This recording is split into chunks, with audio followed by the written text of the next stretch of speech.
बातमी आहे अयोध्येतून। अयोध्येतील राम मंदिराच्या उद्घाटनासाठी विविध कार्यक्रमाचं आयोजन केलं जातंय। अयोध्येतील शरयू नदीच्या काठी दीपोत्सव साजरा करण्यास सुरुवात झालेली आहे। शरयू घाट दिव्यांनी उजळलाय। नदीकाठी आरतीसाठी आणि दिवे लावण्यासाठी गर्दी झालेली पाहायला मिळतेय।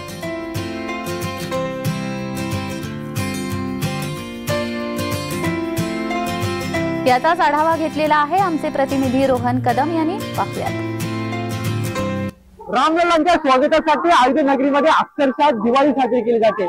आपण आता शिरोलीच्या घाटावरती आहोत आणि या शिरोलीच्या घाटावरती हजारो दिव्यांनी हा परिसर जो आहे तो उजाळलेला पाहायला मिळतोय। लक्ष दिव्यांनी जो आहे तो या सगळ्या घाटाचा परिसर जो आहे तो दिव्यांच्या माध्यमातून उजळून जो आहे ती एक प्रकारे दिवाळीच साजरी केली जाते। जय जय श्रीरामचा नारा देखील या सगळ्या परिसरामध्ये मोठ्या प्रमाणामध्ये आता लागताना पाहायला मिळतोय। 22 तारखेला प्राणप्रतिष्ठा होते, परंतु प्राणप्रतिष्ठेची सुरुवात आजपासून जी आहे ती अयोध्येमध्ये सुरू करण्यात आलेली आहे। त्यामुळे भाविकांचा उत्साह हा गगनाला भिडलेला पाहायला मिळतोय। असंख्य भाविकांच्या उपस्थितीमध्ये आता शिरोलीच्या घाटावरती जे आहे ते अशा प्रकारे हजारो दिव्यांची रेलचेल सध्या पाहायला मिळते।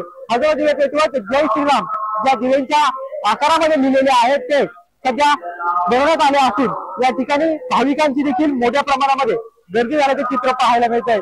खरं तर 22 तारखेला प्राणप्रतिष्ठा सोहळा होतोय आणि या सोहळ्याची उत्सुकता सध्या संपूर्ण देशाला लागलेली आहे।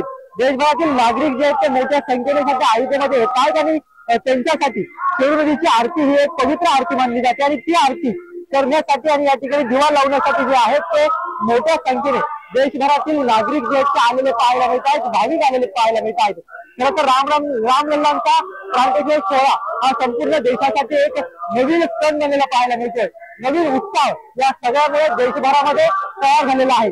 तसेच देशातील वातावरण हे सध्याच्या घडीला राममय झालेलं पाहायला मिळत आहे आणि याचाच उत्साह हाच उद्देश सध्या संपूर्ण अयोध्येत देखील अशा प्रकारे पाहायला मिळतोय। रोहन कदम, जय महाराष्ट्र न्यूज, अयोध्या।